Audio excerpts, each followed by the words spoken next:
Hey babes, welcome to Creating the Container, where we talk about the intersection of culture, technology, and driving change for women of today in a way that is most applicable, relevant, and exciting to them. Each week, we interview brilliant, multi-hyphenated women on the emerging technologies and cultural shifts that are rewiring our world today through their lens. Ultimately, our goal is to create a container of collaboration for women to collectively build the future, and we hope you will join us. XO!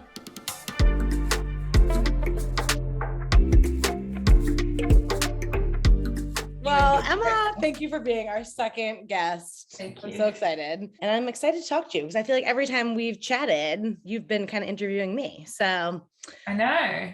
Little bit of deets on the show. You're the most perfect guest for Creating the Container, given what you are building, Diem, which is a knowledge sharing platform designed specifically for women. But I have so many things I want to cover with you today. But to start, tell everyone a little bit about your background. You're a complete rock star. I actually didn't know you were away for 4 years. So yeah, it was. Yeah, that's amazing. I mean, we could have a podcast just for that. But yeah, tell everyone a little bit about yourself and kind of what triggered you to start Diem and anything else you think is exciting to share. Yeah, so I'm going to preface this with we are currently wrapping up our fundraise. So I apologize in advance if I do not present as a human being right now. I'm very, very tired. But I moved to the US. I live in New York. I moved to the US about 6 years ago from London. Grew up in London. I went to King's College there, studied war studies. While I was studying war studies, I wrote my thesis or dissertation, as it's called in the UK, on gender and sexual-based violence in regions of conflict and post-conflict. And that was probably my first real moment where I was realized how passionate I was, or honestly, as a young person growing up, hadn't ever really acknowledged the idea of gender inequality or anything along those lines. So probably my first moment where I was like, oh my God, why is this happening? And that was sort of set in motion, I guess, where I started thinking about things that could make other people who are not men's lives better. And from there, I actually started a blog while I was at college. So that was my entry into marketing.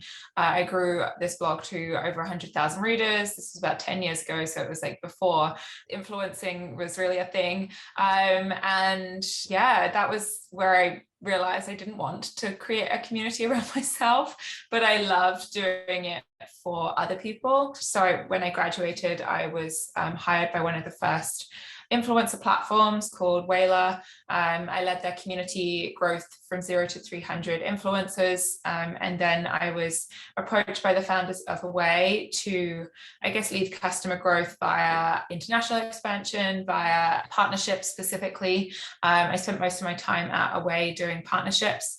I grew, I guess, I was there from seed to unicorn status. So the three sort of hyper growth years of the company, and did basically most of their partnerships, brand and celebrity partnerships and influencer partnerships, things like that. It was amazing, crazy, stressful, learned everything. Yeah, it was awesome. I met my co-founder Divya actually while we were both working there. So lots of good things came from it. I love it. And was there anything in between Away and starting Diem? I actually was pretty sick when I left Away for about 3 months based off of my #stress stress levels. So I took a few months off and did sort of freelance projects and things. So did a lot of freelance partnerships, projects and strategies. It's basically my favorite thing in the world. It's just I give so many free partnerships ideas away. I was like, I may as well charge for this.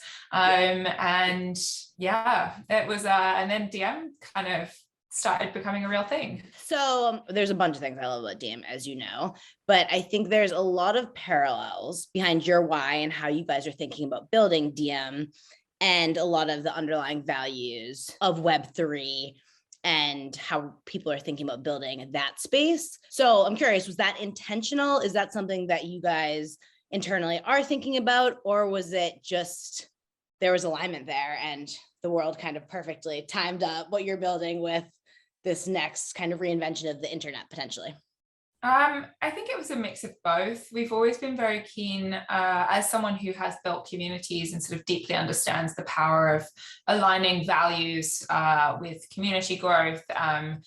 Just that is community building in its core. Any community builder knows that a community is not just like this retention tool or this loyalty play for a business. It's really powerful in many other ways, especially if you align the values of the humans that are in your community with that of your business or your company, or like whatever it is that you're building a community around. So I think that like when we started Diem, a lot of our business model, like we had a lot of ideas about what it may become.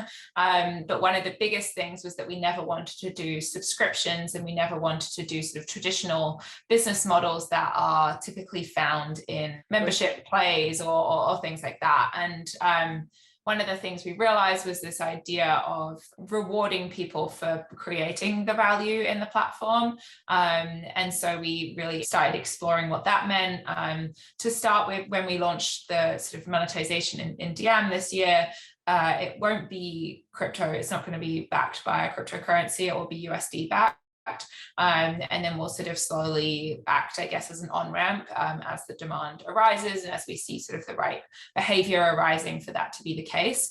But yeah, no, I guess, I don't know if serendipitous is the right word, but yeah, I don't say that word because I say it every time I say it. I like can't fluidly say the word. So yeah, just cut it out. Really interesting, isn't it, that we're in this world now that is kind of everything's coming together to make community one of the most valuable and important things that we see. Yeah. One of my questions for you, so you mentioned you've been fundraising at the moment, and I was wondering whether you'd had much pushback on Diem being female and non-binary focused, because it's something we've chatted about in Building Unblocked. We've had some comments around, should we be building specifically for women, non-binary people? Is that going to reduce your target market? And I think as humans, and we know the answer to that, but I'd love to hear your thoughts on it.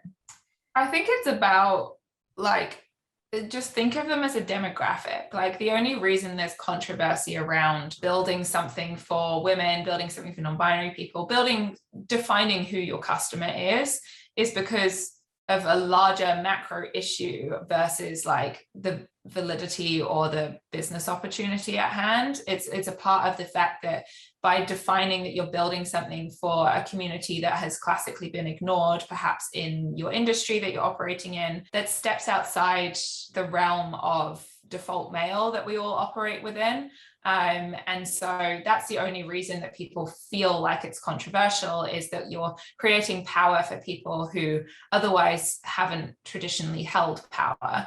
But it's also like no one starts their company and it's for everyone. Like think of even, I don't know, like Clubhouse, for example. Like when Clubhouse started, it was basically just the VC tech community. Like that's exclusive, just because it's not along gender lines or along sort of, I don't know, like any of the other more like controversial, I hate the fact that it's even controversial, but like anything else, like you always build a company for an initial set of users because you recognize that they have a problem or they're your best go-to-market strategy or like whatever it is.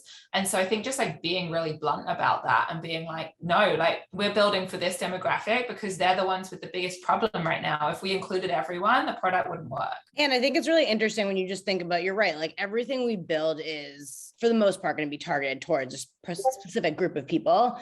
And even if it's niche, but there's a wide amount of people we could capture with that audience, like think about card trading. A lot of stuff that is more targeted toward like psychographic type stuff that's targeted towards dudes or even women. No one has an issue with that. No. So no, it's because it's not the only issue of defining that you're building something differently or for a demographic that is not men is because of that macro sort of social issue, societal issue and infrastructure issue where you're basically creating power for individuals who haven't otherwise held power, or creating opportunities for them to up-level their standing within a, I don't know, industry or as a human being. And so it's like, that's literally the only controversy. It's not because there isn't a massive market there. Yeah. And I haven't thought about it this way before, but I do think now that we're bringing in community as such a huge component to a lot of what we're building, I think it's increasingly valuable as a woman to have certain things be targeted and built for me, more so in the past when we were just looking at maybe, you know, something that was more of a SaaS model or more of just kind of a tech play standalone. Because I'm at a point in my life, if we just look at my experience as a female entrepreneur and even the fundraising path that I'm on, I've had so much more success having my experiences targeted more with a female focus, because I'm at a point where I'm trying to figure out my fundraising in relation to having a second baby and having kids at home. Like, it's so specific to me, but we're living in such a nuanced world, all of us. So I'm personally, it's adding a lot of value having things be increasingly built and targeted to me as a female, but it is, like Joe said, pushback. Yeah, to that point, like, I mean, that's how we approach Diem, is we're creating this place that is entirely personalized to you and what you want in that moment. And that is something like that's like the biggest play that we're doing long term. Is it's not just a community, it's not a social platform. Like, I don't even want Diem to be called a social platform, really. It's a community that is incentivized to curate and share what they know or what they find. And we build proprietary search that sits on top, that allows you to have a personalized discovery experience at any moment in time within the Diem ecosystem. And I think that to your point, like, that is what people want. They don't want generic answers. They don't want what we have dropped into an Instagram feed or a Twitter feed, and you're like, oh, maybe I'll find something. Like, they want something very specific. They want it personalized, and they want it for their lived experience, whatever that lived experience may look like. Yeah, I listened to, Joe and I are obsessed with the Bankless podcast. I don't know if you're familiar with it, but they interviewed Alexis Ohanian. It's a phenomenal episode for a lot of reasons. He's brilliant, but he talks a lot about how, I don't know if you guys got weird with Reddit at all. I didn't, but the early day parallels in Reddit and the communities that were built there and what we're seeing in Web3. And that was kind of what got him really excited in this emerging world. And this is two parts. One, when he said that, I actually thought of Diem, because I've observed a lot of, again, I said this earlier, but a lot of behaviors that I think we're seeing in Diem that are also happening in Web3. And I know you live very deeply in both worlds as well. Is there any parallels that you've seen between your audience and what you're building and this emerging ecosystem? And the second part is just a point that he brings up, which I kind of am curious if this is going to happen, and I wouldn't be mad about it, but he's arguing that Web 2, what we're currently seeing, especially as it pertains to our relationship with social, is just going to be like this blimp when we look at like the history timeline of the internet. And then 50 years, we're going to look back on Web 2 and be like, how fucking weird was that? Like, we would just like, we were monetizing off of people's data. We would go on and just like troll people and just, instead of living our lives. So, yeah. Yeah. First question, do I see parallels?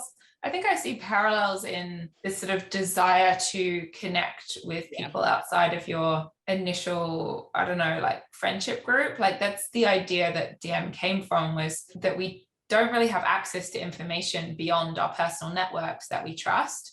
And we constantly sort of lose all of these data points that we're sharing with each other, whether it be over a dinner table, on the phone, in a sort of group chat messages, like it may be in a bathroom at 1 a.m. in the morning sort of thing, in a nightclub. I think there's just like so much information that is exchanged and lost because technology hasn't recognized the impact of capturing that in a net positive way. Like, we're very centered on capturing it to target anyone with ads, but what about capturing it to like share with others, or like to be able to access all of this information that is out there and we just can't find right now.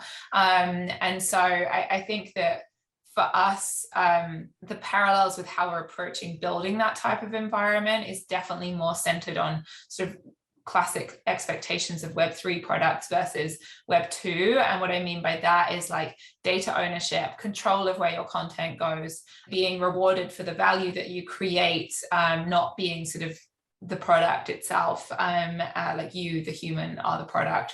And yeah, I think just like really this like more community spirited, help each other mindset is basically what Diem is all about. The fact that that is also what Web3 is about is I think it happens to be a coincidence because we've always approached building technology that way, even though we're not building a decentralized platform. Since it's so buzzy right now, whether it's tokenizing communities, Web3, NFTs, whatever part of it you want to speak to, I'm curious from investors if you have had investors being like, what's your NFT strategy and stuff like those types of questions. No, I haven't. I haven't had any questions. Interesting. I mean, I've been hearing from women that are fundraising in the e-commerce space that they're getting asked why they're not doing an NFT extension, which I would think, I thought you were going to say yes there. So it's interesting. I think I think that the way that we present our business as an incentivized community that behaves as a verticalized search engine, people get what incentivized means. And if they don't, they're not the right investor for us, sort of thing. So I haven't been asked that question specifically. They're more just like trying to understand what incentives mean, or like how we'll approach that, or things like that. But no, I haven't been asked about that specifically.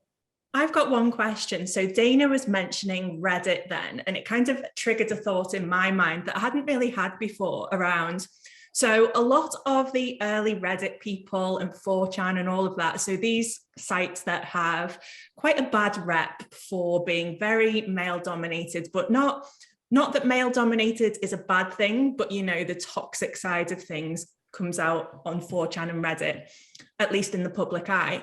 But a lot of the Reddit people are moving into crypto, and not the bad side of it. We're actually seeing a lot of that community kind of coming together and building really cool things.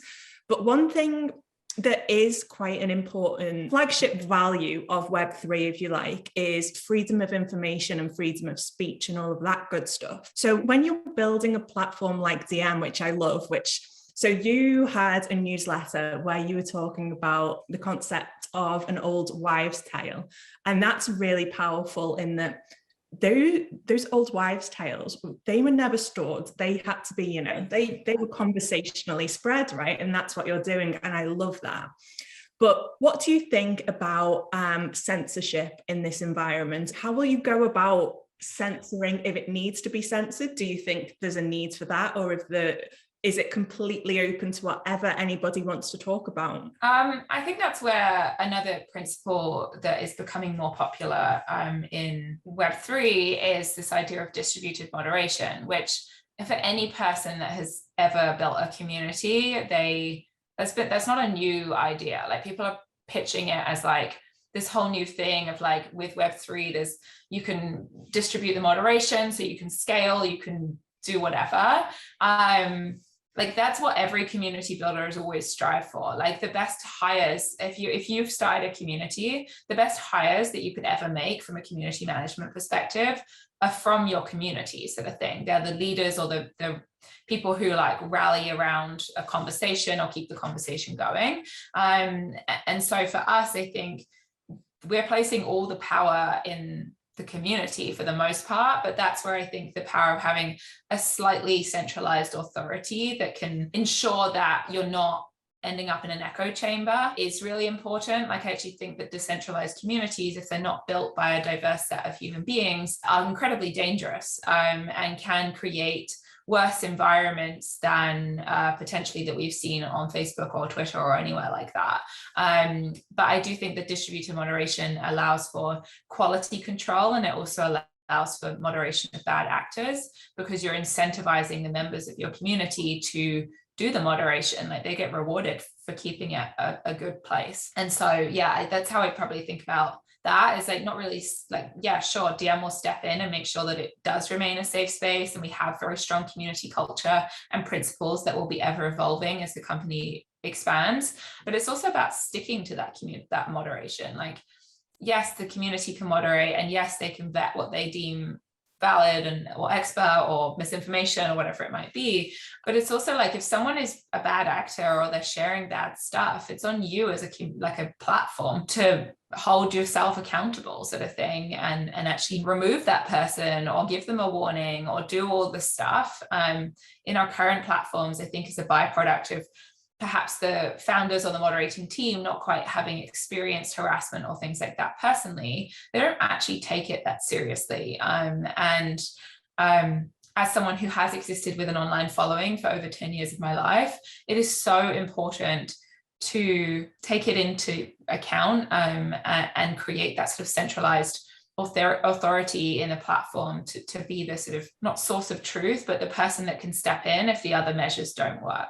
Decentralization is such an interesting topic. And I think for me, looking back, the whole Web3 ecosystem, as we all know very well, is built on, the principles of decentralization. And it's a very powerful thing. But when I look back on my Web3 journey, let's call it, I was a little naive early on with the whole concept of decentralization because I believe people are innately good. I'm an optimist. And I didn't yet kind of start thinking about the dark side, if you will, of decentralization, both from a usability standpoint, but as well as a moderation standpoint. This ties into so many parts of this conversation.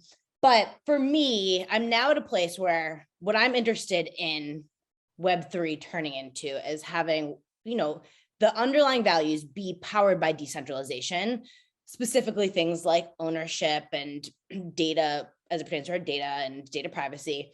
But I think for mass adoption to happen, there is value in centralization to some degree, and finding that balance is going to be really interesting. But we know if we've looked at any technology curves or adoption curves over time from the past, not everyone wants a decentralized kind of choose your own adventure, full of sovereignty ecosystem. The current space does, the early builders and users want it, and you don't want to lose that. But to have mass adoption, there's plenty of people that just, again, want to show up and have someone, a centralized entity, make sure they're feeling safe and that are part of the equation. And I don't know how this all unfolds. Well, I think it's like the very basic principles of this sort of new wave of the internet. Some of them have definitely come from people, a direct reaction to how our data and everything like that has been handled the last 15, 20 years. But I think like a lot of the principles don't actually require decentralized technology to make them come true.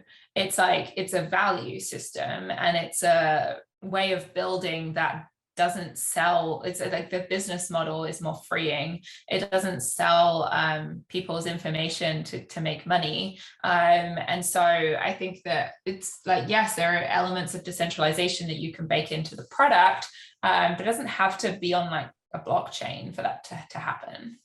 Yeah, for sure. I think for me, it's all about the concept of the decentralization of power. I think for a very long time, we've seen the power skewed towards a very select few people. And I think where I want this landscape to go is the optionality. I think, again, from another Bankless podcast, they were talking about decentralization. Is it needed? Is it necessary? And I think a lot of the people who are getting into Web3 now, they're coming through. So historically, it was crypto. 2017, crypto brought me in.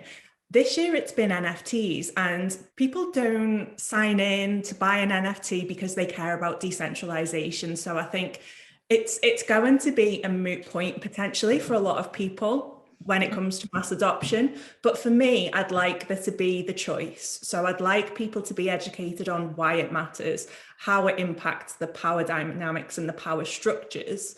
And then if you want to go down that decentralized route, you're able to.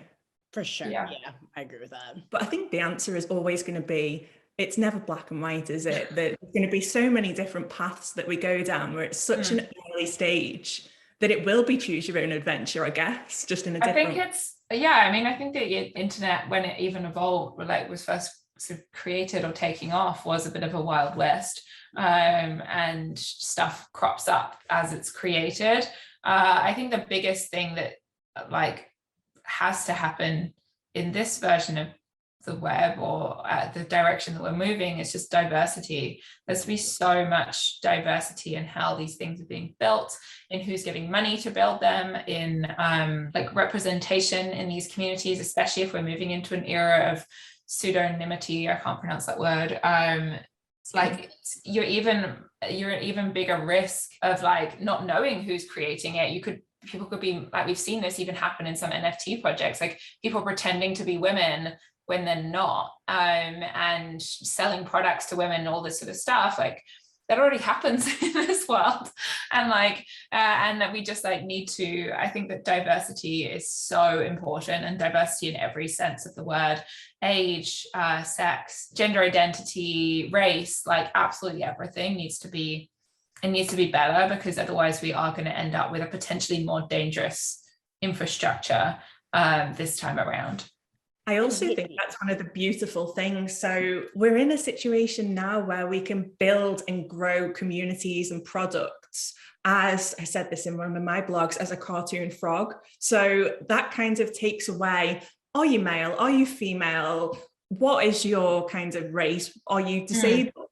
So you touched upon the fact that you were ill for a little while, and that impacted your work, and very much same. So I changed careers because I got a chronic illness, and Web3 has kind of empowered me to be able to completely change how I work, adopt that flexible lifestyle that means I don't have to become kind of a member of society who doesn't contribute. So I think, again, it can be good, it can be bad, it's all going to come out in the wash, I guess, and we can go down all of these different paths, but it's as empowering as it is concerning. Like you said, it feels very much like the early days of the internet. Yeah, it's like, I've heard the analogy a few times now. There's been different examples of this or iterations, but like, if you think about the technology that is powering this whole ecosystem, if you think about fire, like fire is used to warm us, to feed us, but it also is used for mass destruction. And we're still in the infancy of this thing, where that's where we truly, in my opinion, need everyone's voices and perspectives, because we have this opportunity for the first time ever to be in this foundational moment in time where we can redesign this digital space we play in a way that it is more diverse, a bit more kinder, a bit safer. And technology infiltrates every part of our lives. So I don't care who you are and what you do. We want your voice, your perspective, even if you're just getting curious, because it's so important. Because otherwise, we're going to this, whatever you want to call it, the next iteration of the internet is going to just be, and you guys have, I think, have both heard this analogy from me, but just a redesigned version of the Web 2 house we're already living in. If anything, it's going to be more toxic. The power will be held by even less at the top. And let's not let that happen, It's the choice is ours, I think. But the writing is actually on the wall that this could go down a dark path if we don't get it unlocked very soon. I think it's the choice is ours, but it kind of also isn't, because they don't. Come on, let's be optimistic here. But it is at the moment. It isn't such an expensive buy-in. Like, absolutely, yes. Like, I don't want to spend $5,000 on some like token to a membership community that I have absolutely no idea what it's going to do for me. Or like, I don't have $5,000 to spend. Or if we look at time.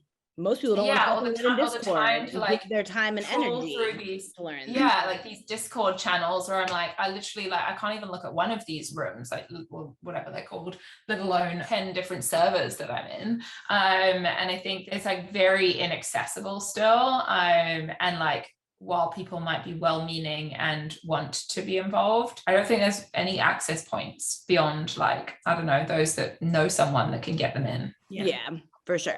Absolutely. I also, one of my worries is the accessibility of funding, because at the base of it, so we're building these decentralized technologies, but I think it was Twitter Jack, who wrote a really good piece on this, a really kind of controversial, but I mean, he's not far wrong. If all the VCs are funding these decentralized products, then are they actually decentralized? And who is getting that funding? We're seeing a lot more women get funding from VCs, but where are those women based? Are they spread across the world? I don't feel like they are at this point. So they're also not getting funding in Web3. Yeah.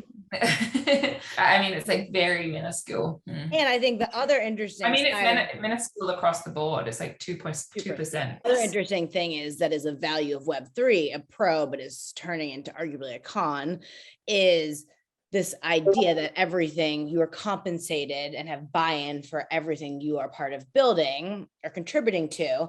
But when we look at the protocols, the programming languages, that's created an ecosystem. You guys both have sat in the room with developers. If you sit in a room with developers and you guys have to figure out what tech stack you're going to use to get from point A to point B to build something, you could be in that room for fucking days because everyone has an opinion and there's only a handful to choose from. And usually there's a lot of logic that can be applied to that conversation. But now if we bring this over to Web3, and this is where fragmentation has to happen from a technology stack standpoint, but all these developers, a lot of them have skin in the game for the protocols, the languages, the platforms that they are arguing to use because they are investors essentially in it. And again, that's a pro and a con. And I think we cannot continue with the technology being this clunky and this fragmented. I think it's deading innovation a little bit, honestly. So that's nerdy Dayna stepping in, but it's something I think a lot about. So I wanted to share with you guys in case anyone has any follow-up thoughts. I do have some follow-up thoughts on that point, and it's not the same point, but it's linked. I think one of the major issues we've got at the moment in Web3, and one thing that this is the message that I want to get out to so many women who are kind of interested in Web3, but kind of don't feel like they fit in or don't have skills to give. The biggest issue we're getting right now, and this is something that I've had an issue with it today. So the first unsecured, non-collateralized crypto loan was processed today, which is awesome. You know, we're moving forward. It's exciting. So I went on to look at this platform and see how it works. At the moment, every crypto loan is collateralized. So you will lend money against the assets you hold. So I was like, right, how does this work? I log on to their website and the details on how to use that product is a GitHub that is written in code. And I'm like, bro, this ain't gonna work. The biggest problem we have right now is a lack of people who can translate between developers who are building products and people who want to use the products. So if you have any sort of background that isn't Web3, but it's kind of marketing, products, building community, you don't have to have Web3 experience. What we need is kind of being able to speak to humans experience, because that is. Well, that's where I think the power comes from being an on-ramp versus like building it native to that technology, because it's not, there's no accessible, I don't know, like gateway or door to walk through right now. It's like you have to start building it. I think the power, obviously I'm biased in thinking this, but like the power really comes from being an on-ramp and like giving it that access point via something they're already doing or something they already understand. Because like most of the world isn't going to spend time trying to figure out what any of this means. They'll do it if it's an obvious thing to do. User experience is the number one thing I'm obsessed with thinking about right now with Web3. Yeah, and it is all on ramps. You're 100% right. Onboarding, it's the problem we've got to fix. Somebody was saying to me, well, it was another podcast actually, we're not going to get true adoption until we have something that intersects with people's normal lives. And the number one thing that intersects is jobs. So the moment we can earn crypto realistically and then invest it, because nobody has a spare income at the moment. Very, very few people have the spare income to actually invest. So until we can earn crypto and use it day to day, then it's just a niche kind of industry that nobody's really interested in. I also think the liquidity side of this conversation is interesting as we think about equity in startups or company you work for. So right now, I have friends that have been at Google's forever. Some of them, depending on whether if their shares are vested, they can access that money, but most of it's not liquid. But it will be interesting to see if this world progresses. Theoretically, if instead of getting shares, you get tokens in the company that you've been working for, there's instant liquidity in that money that you could use at any time to put a down payment on a house or whatever it may be. So it's early days, but there's exciting stuff happening. I'm going to wrap this up because I know everyone has their day ahead of them. But Emma, the one question that I like to ask everyone, even though it's only episode 2, the first one, she couldn't answer me. So I think I have faith in you, but is dream collaboration. Anyone, could be for Diem, could be dead, could be alive. Who is it and what would it look like? Paris Hilton. Yes, I love that answer so much. Not for the obvious reasons, because she was like the original influencer. Yeah. And she has carved such an interesting path for herself at every phase of media, and every sort of it, like whether it be reality TV, whether it be social media, whether it now be like NFTs. Like she was one of the first people to create NFTs, like way before anyone was talking about it. And I just think she's a genius and I would love to work with her. That's such a good answer. And yes, I agree with you. And I still have the DVDs. Yeah, she's just from like her and Nicole Richie's show, which I was like licensing, like the whole thing. I'm and she just like, not that I don't even know if this is intentional. She's 100% a proven brilliant businesswoman, but it is interesting how she, not that she plays dumb, but like, oh, it's all a brand. I need to think about this one. I love that answer because she is. I was not expecting that, but I agree with everything you said. She's kind of been ahead of the curve and played it very well. Yeah. Well, her whole sort of dumb blonde act kind of thing that she plays into, if you actually hear her talking normally without that voice, she's like very funny. And like, I mean, she's very funny even when she does play into that act, but it's entirely a brand. It's not actually her, which is amazing. Which even that that's fucking smart. Yeah. That's what people gravitate to. Yes. Towards. All right, well, this was fun. I'll talk to you very soon, but thank you as always for your time and your wise big brain.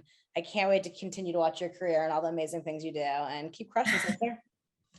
Thank you for having me. Enjoy your days. Can we play Stars Are Blind as the outro? Yeah, Abby, edit it in.